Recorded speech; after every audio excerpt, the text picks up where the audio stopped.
నమస్కారం అండి.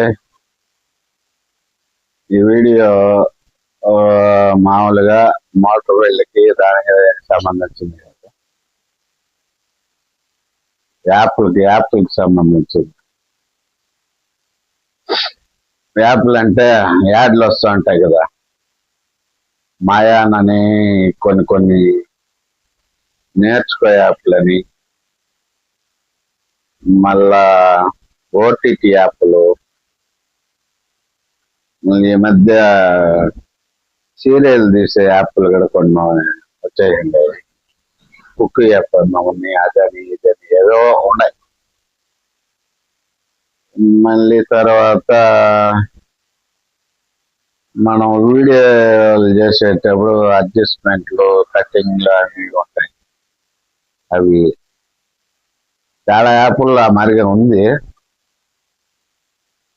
ఎందుకంటే ఇది ఈ ప్రభుత్వాలు వాళ్ళకి ఆ విధంగా పర్మిషన్ ఎలా ఇచ్చాయో నాకు తెలియదు. కానీ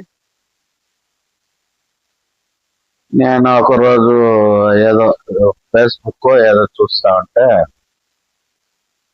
యాడ్లు వస్తాను. నేర్చుకో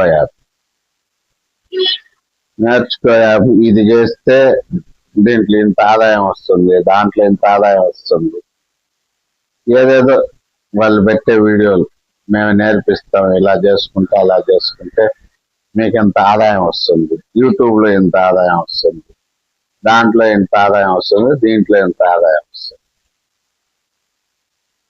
సరే ఏమో డౌన్లోడ్ చేసుకొని చూద్దాము అనేసి డౌన్లోడ్ చేసిన తర్వాత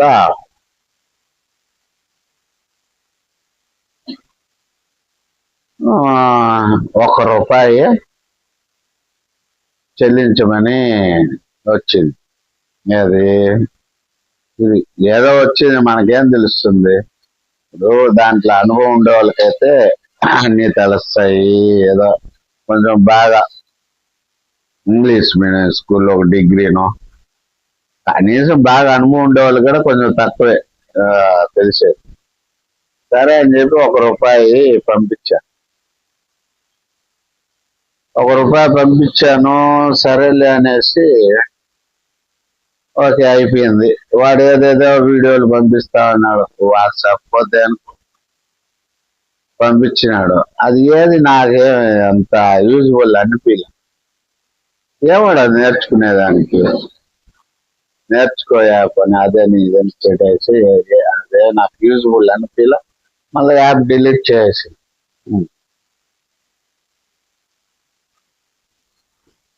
అది ఏమైందంటే నాకు తెలియకనే నెల కట్ అయిపోతా ఉంది. ₹240 నెలకు మంత్లీ. ఏంద్రా ఇది ఏంది కట్ అవుతుంది అని చూస్తే అది ఆటో పేలోకి వెళ్ళిపోయింది. అది మనకు తెలియదు. అలా ఎలా ఇస్తారు పర్మిషన్ అనేది నాకు అర్థం కాదు. అసలు ప్రజలు అంటే ప్రభుత్వాలకి అనేది నిర్లక్ష్యమా ఏమనేది అర్థం.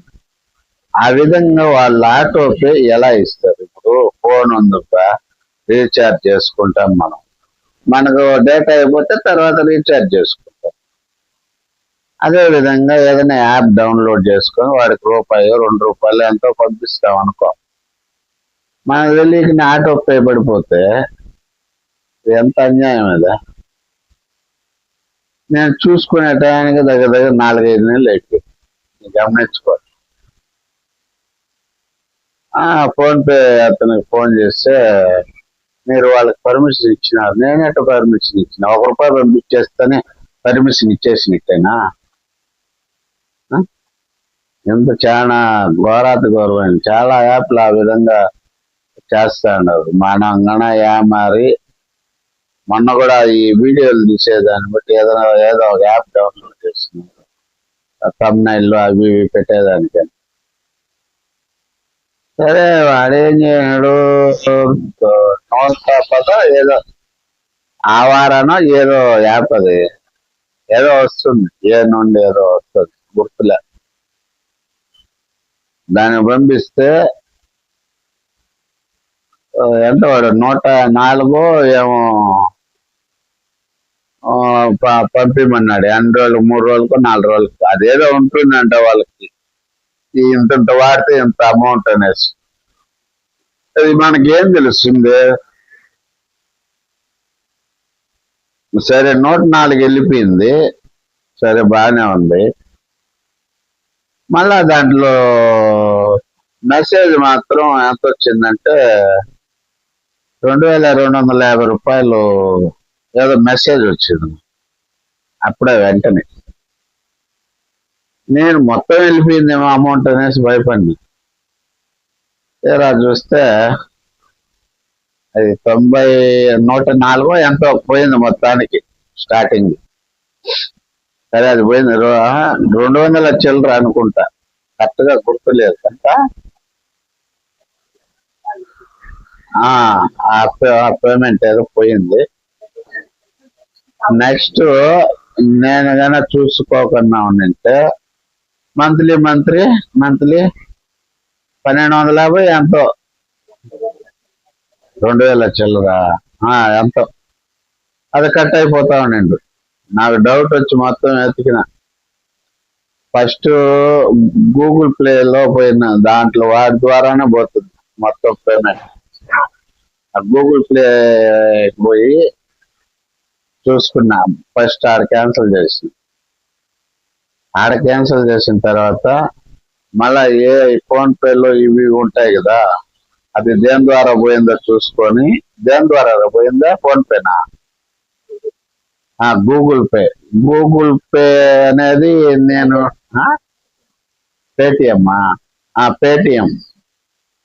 పేటిఎం ద్వారా వెళ్ళిపోయింది. మళ్ళా ఆడ చూస్తే ఆటో పేలో ఉన్నింది. మళ్ళా అది టక్కన క్యాన్సిల్ చేసుకున్నాం కాబట్టి అక్కడతో నిలిచిపోయింది. కాకపోతే అన్నీ తెలిసిన వాళ్ళకి ఇదంతా నేను చెప్పేది కొద్దిగా చిన్న విషయం లాగా ఉంటుంది. ఇదే అదంతా మామూలు అన్నట్టుగా ఉంటుంది. కానీ తెలిసి అన్నీ చేసేవాళ్ళకి అంత వేరే. వీళ్ళేమి తెలియని వాళ్ళు ఉంటారు, ₹1 కదా మళ్ళీ తెలుసుకుందాము అనేసి పంపించేస్తారు. వాడికి అవసరం అయితే వాడు చేసుకుంటాడు. ఇప్పుడు నాకు అవసరం డేటా రీఛార్జ్ చేసుకుంటా, నాకు అవసరమైనప్పుడు నేను రీఛార్జ్ చేసుకుంటా. వాడు ₹1 పంపించమని చెప్పి ఆటో పే పెట్టుకొని వాడి ఇష్టానికి నెల తీసుకుంటా ఉంటే ఇది ఎంతవరకు అనేది కరెక్ట్? చాలా యాప్లు అట్లే ఉన్నాయి కాబట్టి చాలా జాగ్రత్త. వాళ్ళేమో ఎట్లా పర్మిషన్ తెచ్చుకునేస్తారు, అట్లా ఎంత డబ్బులు పోతా ఉన్నాయి జనాలు. ఇప్పుడు 140 కోట్ల మంది జనాభా ఉంటారు ఇండియా మొత్తం. ఇండియాలో కనీసం 150 కోట్ల మంది ఏమారకపోయినా వాడికి 10 లక్షల మంది ఏమారితే చాలు. 10 లక్షల మంది నీకు ఒక్కొక్కడు ₹1 పెట్టుకున్నాడు, ఒక మనిషికి 10 లక్షలు పోతుంది జనాలు. అట్లా ₹1 కాదు, ఆటో పే ఎంతమంది పోతుందో తెలియకని అనేది అది మనం ఎన్నుకున్న నాయకులకు తెలియాలి. అది వాళ్ళకి పర్మిషన్ ఎలా ఇచ్చారు ఏమనేది ఆ దేవుడికి తెలియాలా. లేదంటే మనం అడిగే స్థితిలో లేము, దేవుడిని అడిగే స్థితిలో మనం లేము. మనం ఏదన్నా అడిగినామంటే వాళ్ళ కోపాలు ఎన్నో, ప్రభుత్వాలకి వ్యతిరేకంగా మాట్లాడతారు, ఇన్ని వస్తాయి కథలన్నీ.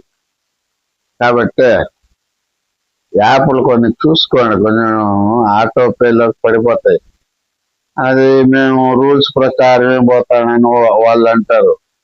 తెలియకుండా ఎంతమంది డబ్బులు ఏ విధంగా పోతా ఉంటాయో కొంతమందికి తెలియకుండానే పోతా ఉంటాయి. అట్లా ఉత్తుత్తి యాప్లు పెట్టేసి జనాల్ని పిండి వసూలు చేస్తాను, మనకు తెలియక మన రక్త దోపిడీ జరుగుతుంది చాలా. అట్లే ఒక యాప్, డబ్బా యాప్లో ఒకటి పెట్టుకొని అది ఏముంది, యాప్లు ఇప్పుడు కనీసం పబ్లిసిటీకి ఖర్చు వస్తుంది తప్పితే యాప్కు మహా అంటే ₹1,00,000 కూడా కాదు ఖర్చు.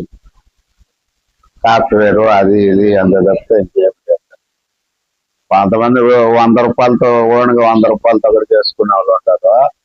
ఏమో వాళ్ళు ఉంటారు, వాళ్ళకి సాఫ్ట్వేర్ బట్టి ఉంటుంది. కాబట్టి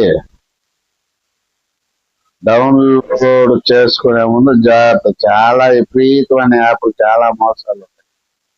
చాలా జాగ్రత్తగా డౌన్లోడ్ చేసుకునేది కానీ, డబ్బులు అడిగేది కానీ నైస్ గా ₹1 తప్పించు మనం చేసిన అంటే ₹1 ఆటో పేలోకి వెళ్ళిపోతుంది. నెలకి ఎంత అని మనకు తెలియకనే వెళ్ళిపోతుంది. ఓటీటీ యాప్లది కూడా అంతే. ఓటీటీ అంటే అది మనకు తెలియదు. ఆ ఓటీటీలో అంటే హాట్‌స్టార్ లో నాకు అట్లా జరిగింది. హాట్‌స్టార్ లో అంటే ఒకసారి రీఛార్జ్ చేసుకున్న చూద్దాం ఏదన్నా సినిమాలని. సరే అది కూడా ఆటో పేలోకి వెళ్ళిపోయింది. నెల 140 ఎంతో కట్ అవుతా ఉంది. నాకు సరేలే మనం వాడుతున్నాం కదా, వాడుతున్నాం, వీడియోలు చూస్తాను, సినిమాలు చూస్తాను, అవి చూస్తాను, సరే పోతే పోయిందిలే. కానీ అది కూడా అన్యాయమే. ఇప్పుడు ఒక నెలకు నువ్వు రీఛార్జ్ చేసుకున్నావు ₹140 పెడితే, మళ్ళీ అది నా ఇష్టం. నెక్స్ట్ నెల నేను చూడాలన్నా, వాడచ్చా వాడకూడదా అది నా ఇష్టం. నువ్వు ఎవరు ఆటో పెట్టుకునేదానికి? నా బ్యాంకులో నుండి, నా అకౌంట్లో నుంచి నువ్వు ఎలా పెట్టుకుంటావు? నువ్వు ఆటో పేకి నీకు ఎలా ఇస్తుంది గవర్నమెంట్ నీకు పర్మిషన్? ఎవరు అడగరా? అమ్మా ప్రతిదీ నువ్వు ఎక్కడికి పోతావు, ఎక్కడికి వస్తావు, ఎక్కడ తిరుగుతావు, ప్రతిదీ నీ చుట్టూ మొత్తం నీ డేటా మొత్తం గవర్నమెంట్ చేతుల్లో ఉంది. అది గుర్తు పెట్టుకోండి. ఎవరు చూడలేదు మనల్ని, ఎవరు ఇదనుకో. నీ డేటా మొత్తం గవర్నమెంట్ చేతుల్లోనే ఉంది. నువ్వు పెట్టే ప్రతి రూపాయి వాడికి తెలుస్తా ఉంది. అది గుర్తు పెట్టుకోండి. ఏమంటే అంత మనమేమో సేఫ్టీలో ఉండామని మీరు అనుకోవచ్చు. సేఫ్టీ ఇది కూడా లేదు, ఒక కించి కూడా లేదు సేఫ్టీ. కాబట్టి చాలా యాప్ల వల్ల ఈ విధంగా మనకు తెలియకనే ఆటో పేలోకి వెళ్ళిపోతూ ఉంటాయి. చాలా జాగ్రత్తగా ఉండండి. కాబట్టి అది మీరే ఆలోచించుకోండి, ఎంతవరకు న్యాయము, ఎంతవరకు ధర్మము అనేది. ఎందుకంటే ఏదన్నా కొద్దిగా ఆవేశంగా మాట్లాడంటే తప్పుగా అనుకోవద్దండి. ఆలోచించుకొని మీరే చూసుకోండి. ఎందుకంటే నేను మోసపోయాను కాబట్టి మీకు చెప్తా ఉన్నాను. ఒకవేళ బాగా అనుభవం ఉండే వాళ్ళకి ఇది చిన్న విషయం లాగా ఉండొచ్చు, కానీ చాలా మోసమైన విషయం. కొంతమంది తెలిసిన వాళ్ళు ఉంటారు, తెలియని వాళ్ళు ఉంటారు. ఏదో వాడు ఏదో ఖాళీగా ఉన్నప్పుడే ఇవంతా పని లేని రోజుల్లో అంతా పని లేనప్పుడు ఏం చేస్తాం, ఏదో వీడియో పెట్టుకొని చూడాలనుకుంటాం. ఆ వీడియోలంతా చూసి ఉట్టిపోయి మళ్ళీ ఇంకొక యాడ్లు వస్తూ ఉంటాయి. దాన్ని డౌన్లోడ్ చేసుకోవడం ఇలాంటివంతా జరుగుతూ ఉంటాయి. అప్పుడేమో ₹1 కదా, ₹2 పంపించి ఆటో పేలో వెళ్ళిపోతా ఉంటుంది. మన డబ్బులు స్వాహ. కాబట్టి బ్యాంకుల్లో కూడా డబ్బులు వేయడం మంచిది కాదు, నా ఉద్దేశం.